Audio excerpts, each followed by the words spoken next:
to teach my soul to rise to you. When temptation comes my way, when I cannot stand, I'll follow you. Jesus, you're my hope and stay. When I cannot stand, I'll follow you. Jesus, you're my hope and stay. Lord, I need you. Oh, I need you. Every hour I need you. My one defense, my righteousness, oh God, how I need you. Lord, I need you. Oh, I need you. Every hour I need you. My one defense, my righteousness, oh God, how I need you. So I just am excited to share this with you. We're in the series entitled FaceTime, and what we've been looking at over the last few weeks is encounters that people had with Jesus and what took place in those encounters. And today's sermon is going to be a little bit different in that there's at least 2 FaceTimes that take place that I want to talk about. And so I'm really excited to share it with you. When people have an encounter with Jesus, their lives are transformed, and so is everybody else around them.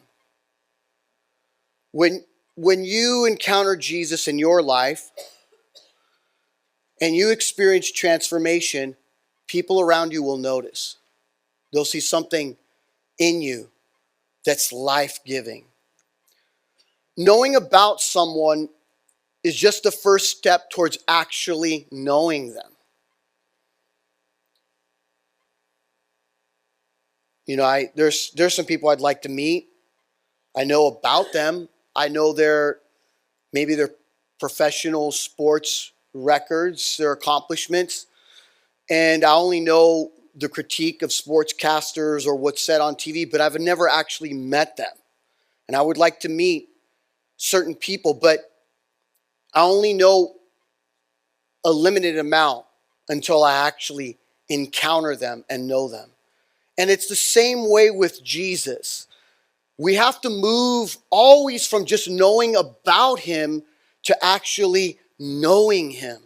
And that's what I want for you, is I want you to encounter Jesus as the Spirit leads you into deeper connection with him, that you would know him, not just know about him.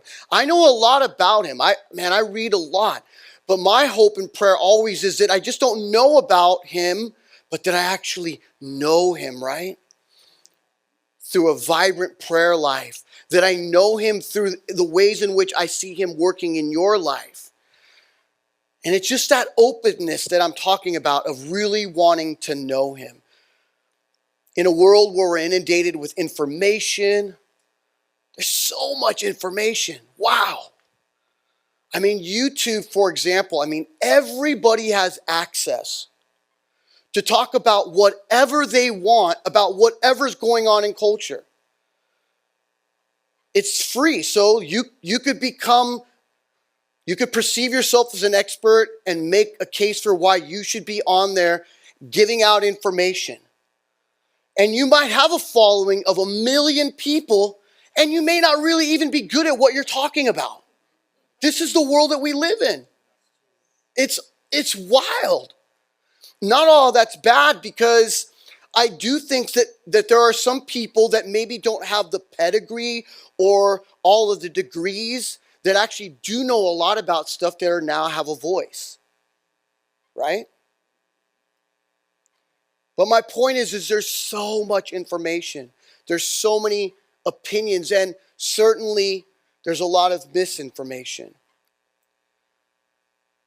And what we're going to read today, Jesus makes a self-revealing statement about himself that I believe helps ground us and challenge us, that leads us into a life of transformation where we just don't know about him, but we actually know him. And in knowing him, we experience life-giving transformation as we become our true, authentic self in Jesus. And so a little background before I read the verses. Jesus' ministry is unfolding. This is recorded in the Gospel of John. I'm reading from the Gospel of John.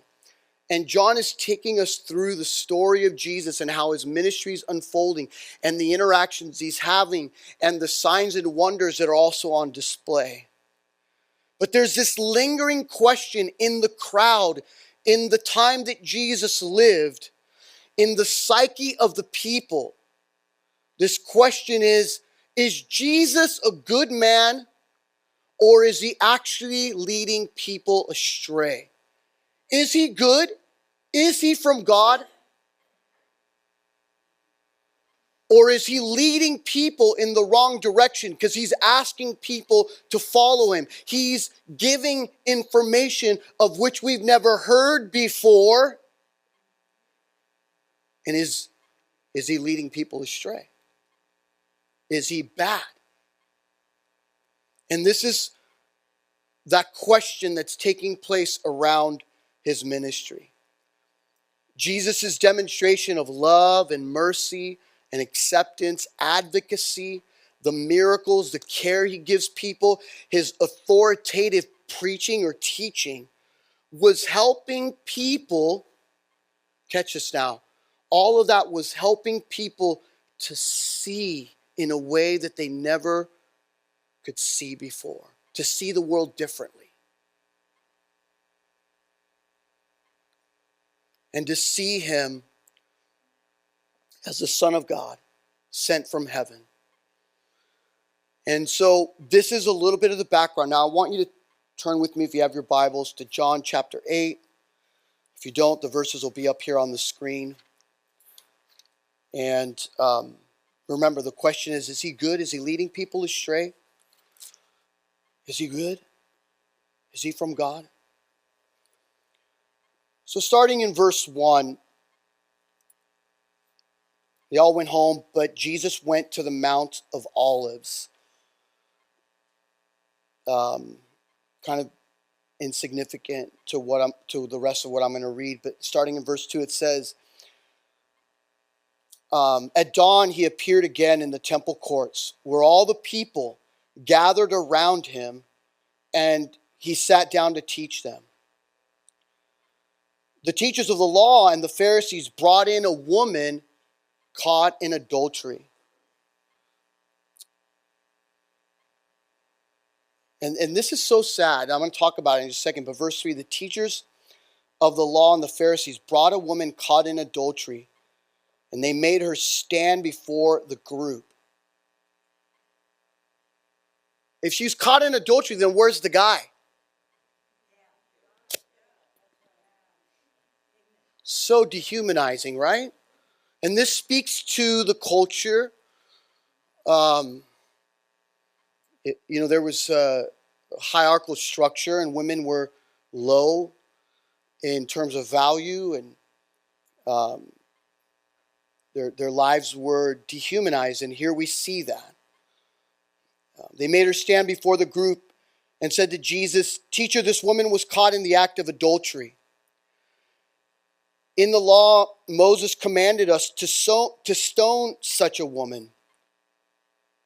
Now, what do you say?" And actually, in the law, in Leviticus, in Deuteronomy, actually, there's several places where it says to bring the man and the female to be stoned to death.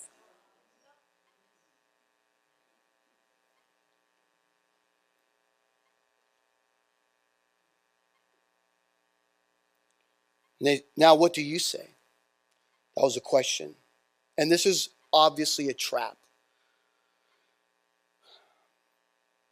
They were using this question as a trap in order to have a basis for accusing him. But Jesus bent down and started to write on the ground with his finger. Now, I read so much about that verse right there. No, there's no way of knowing, but some people believe that, and there's various reasons for this, that he started to write the names of the people accusing her in the ground. Some people believe that he started writing the commandments. Some people believe he intentionally presented himself as disinterested and just was doodling. We don't know. But it's cool. I just love the posture he takes. When they kept on questioning, he straightened up and said to them, "Let any of you who is without sin be the first to throw a stone at her." Again, he stooped down and wrote on the ground. Now, the Pharisees and the teachers of the law, they were perceived as holy men, but they also knew that if they threw the first stone, basically saying that they were sinless, the judgment would fall on them. Because even though they were holy men, everybody knew them and knew that they had faults and they had sins. So he said, go ahead. If you throw the first stone, everybody here that's watching is going to be thinking, you shouldn't be throwing this stone because you're not without sin.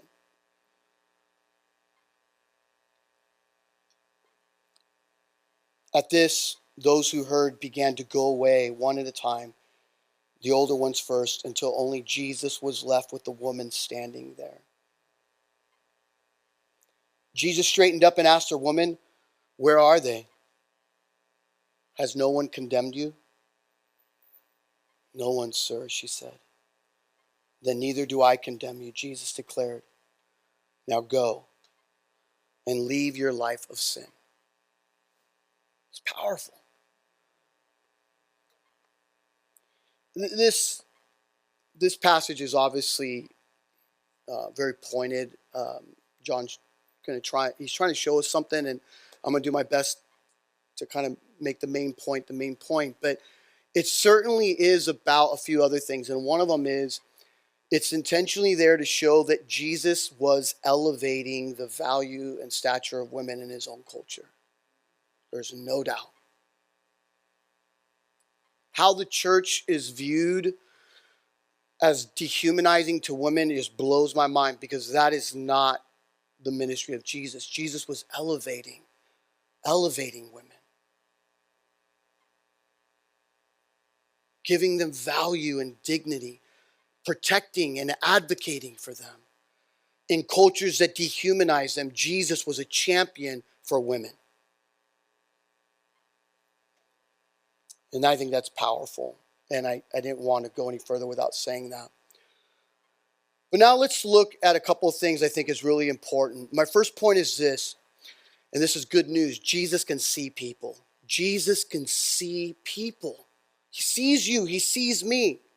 He sees us. And that's good news. Some people are beginning to see who Jesus is. But the Pharisees are setting a trap for Jesus to discredit him by bringing before him a woman caught in the act of adultery. Even though she is guilty, this is dehumanizing to this woman. And it's also an act of horrible motive to try and trap Jesus. And then just think about this for me. I tried to imagine this. In fear, she waits her judgment and anticipated that she would be stoned to death. Let's not forget that. We're taking you to Jesus, and you're going to be stoned to death. I mean, she knew that she was being taken there for that reason. And she's waiting for all of this to transpire. But Jesus completely derails it because he sees people. He sees those who brought her, and he sees her.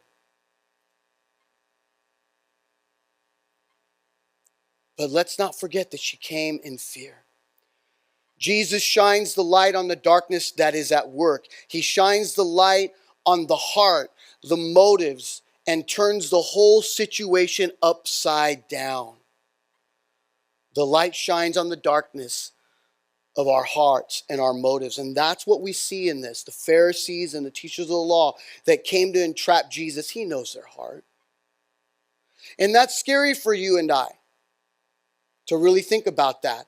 Jesus sees you and he knows your heart. He knows your motives as well. And here's one of the beautiful things that we could take away from this part of the story.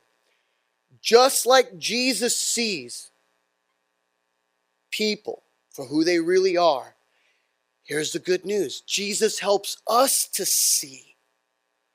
He removes the blindness so that we could see people correctly and see ourselves correctly. I'm so thankful for that Jesus helps me to see people correctly. And listen, I'm telling you something. This is big news for me. Throughout my whole journey of following Jesus, he helps me to see myself correctly. Because I've got some pretty jaded things in terms of how I see myself. But he helps me see myself correctly. He wants us to see people correctly, and he wants us to see ourselves correctly. Man, there's hope in this world if we can see the way Jesus sees.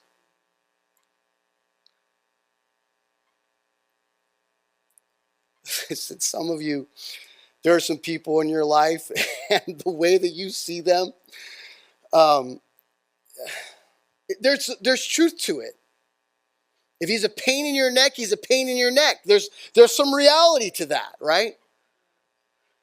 But what Jesus helps us is to see beyond the behavior, right? Or the responses of how that plays itself out, and to really see them for who they are, so that we're not in reaction to that level of relating to them. You know what I'm talking about?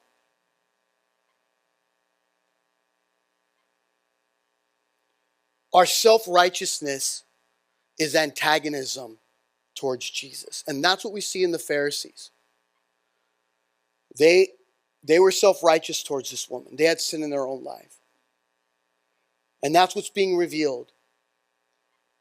Their self-righteousness. And our own self-righteousness, we have to remember, is antagonism towards Jesus. Shaming someone never leads them to freedom. Mercy and forgiveness does. Listen. That's really important. Shaming someone does not lead them to freedom. Mercy and forgiveness does. This woman is getting set free, right? She was on the track to death.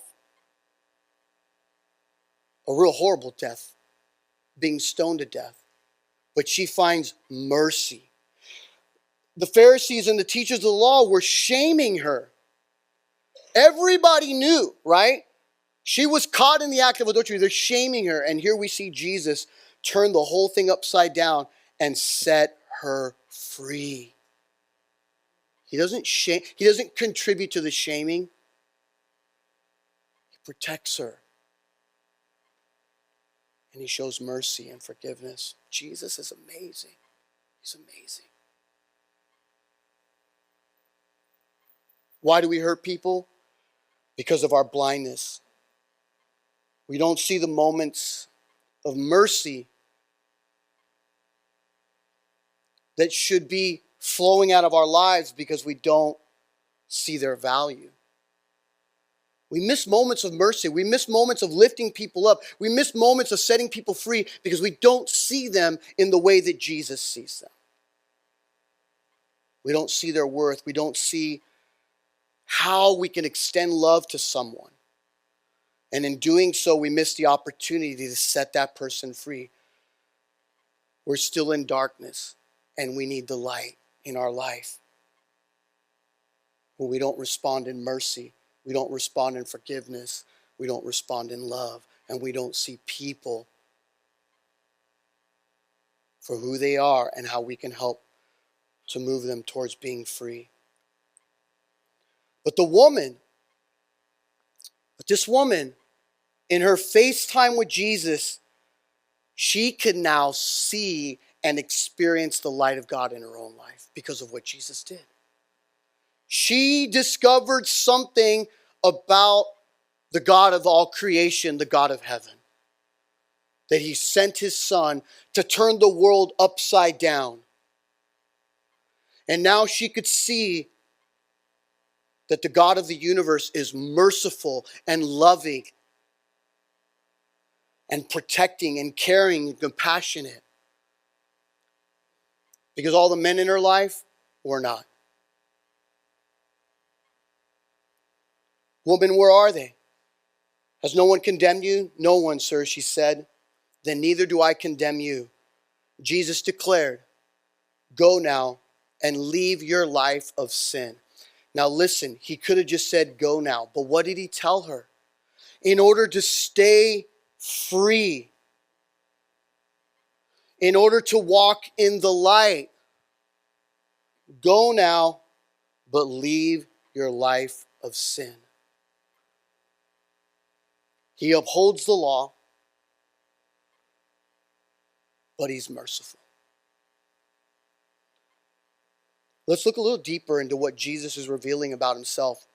And so the backdrop of him being where he is and kind of the time of the year and what's being described here by John is that all of this is taking place at the time where there's a celebration of the Feast of the Tabernacles. If you're Jewish, you know what that is. If you don't, you may not know. So let me give you a little bit of background on it. So this festival is related to the deliverance that God brought to the people he chose to be his people, Israel. When he delivered them out of Egypt, out of the Pharaoh's hands and out of that slavery, he led them out, right? He delivered them. Moses led them out as God chose Moses to set the people free. They left a life of bondage and slavery. And the celebration is a remembrance of how God rescued a lowly, desolate people. God had led them by providing a covering over their life. This is where the word tabernacle comes. He provided a covering over them as he led them out of Egypt and they were on a long journey with him. He provided a covering, a tabernacle. It was a cloud by day. There was a clouds by day that led them to where God was leading them. And then at nighttime, what was it? Do you know? It was a pillar of fire. It was light that guided them at night. It's a remembrance of God's provision in their life, that they would be provided for, a cloud by day to guide them and a light by night to guide them, as well as food and water and everything else. And that's why the psalmists say, the Lord is my light and my salvation, whom shall I fear? And we see this throughout the Bible where God is referred to as light. In Psalm 119, 105, it says, your word is a light unto my path. They related to God as being this life-giving light in their life.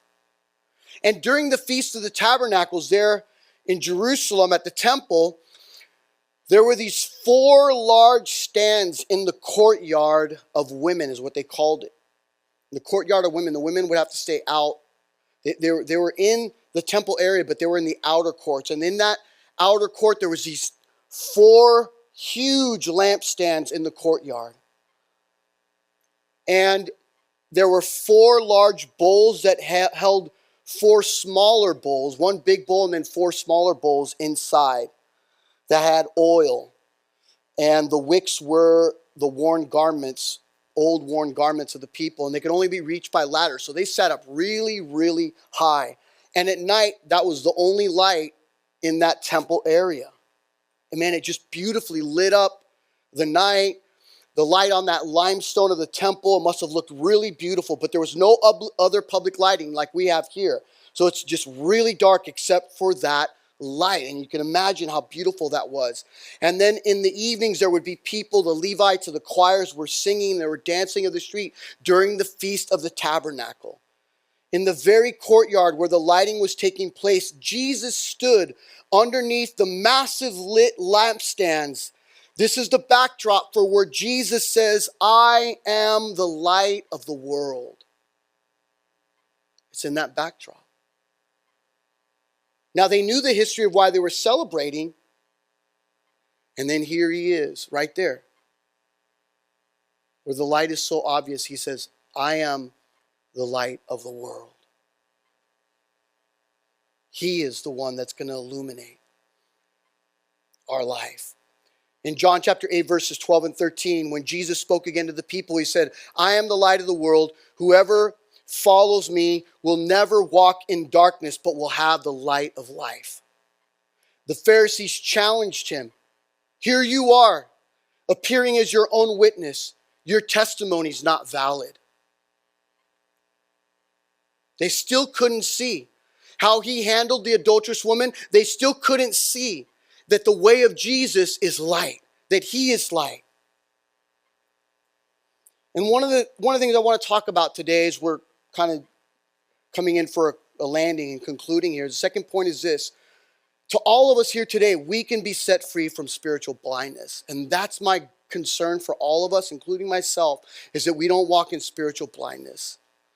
And what do we do so that we don't walk in spiritual blindness? That Jesus truly is the light of the world in our own life, the one that illuminates our path. He says, follow me and you'll never walk in darkness, but you will walk in the light of life. How do we tap into that? How do we become recipients of that light in our life so that we don't have spiritual blindness in contrast to the Pharisees and the teachers of the law? Well, the first thing is this: confess that you can't see. I can't see. I'm okay with that. We see in part. I know that. I don't have it all figured out. I know that I can't see. I know that I'm going to miss things in people's lives that are beautiful and wonderful. I may be leaning towards being critical and seeing fault in people. And in that state, guess what? I can't see. And that's the beautiful thing that we get to do, is just confess it. God, I can't see in the way that you see, so help me to see. The second thing is humble yourself. Our pride will keep us from seeing people correctly. Third, ask God to examine your own life. I got it together today. I might be thinking that, right? But really, I need to ask the Lord, Lord, see if there be anything within me that would keep me from loving you, from following you, from worshiping you, from serving you. Ask the Lord to examine your life. Give yourself to that process. We got blind spots. Why do we call them that? Because we can't see them, right? And we need God's help to see those parts of our life. And when the light shines in the darkness of your life, don't be afraid. Don't be afraid. The light shining on our darkness is the grace of God to set us free. It is. Don't be afraid of the shadow side of who you are. Bring it before the Lord, because God's intent, God's purpose in your life is to bring his light into those dark places so that you would be the authentic version of who he's called you to be. The renewed version of who he's called you to be. And that's his love and his grace in your life. Don't reject God's correction. Don't reject God's handiwork in your life. My two boys hated it when I pointed things out about that I thought were improper behavior, right? None of them were like, oh, Dad, thank you so much. Even if I said it perfectly, right? With no attitude, or I wasn't angry or whatever. But what was my heart? My heart was, I knew I had a role in their preparation, right? In their shaping. And so let God have that role in your life as well. Let your Father in heaven shine the light on your darkness, because he loves you. Remember the mercy and compassion that he gave the woman who was caught in adultery. She was guilty.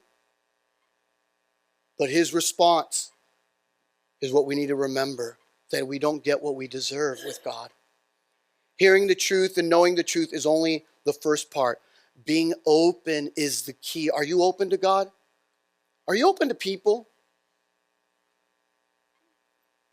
Are you in a closed mindset or open mindset in terms of your orientation towards the world? Can you still learn? Can you still receive? So people are a lot that have a greater dispensation towards that, or kind of just kind of a leaning towards that, and then other people are very closed.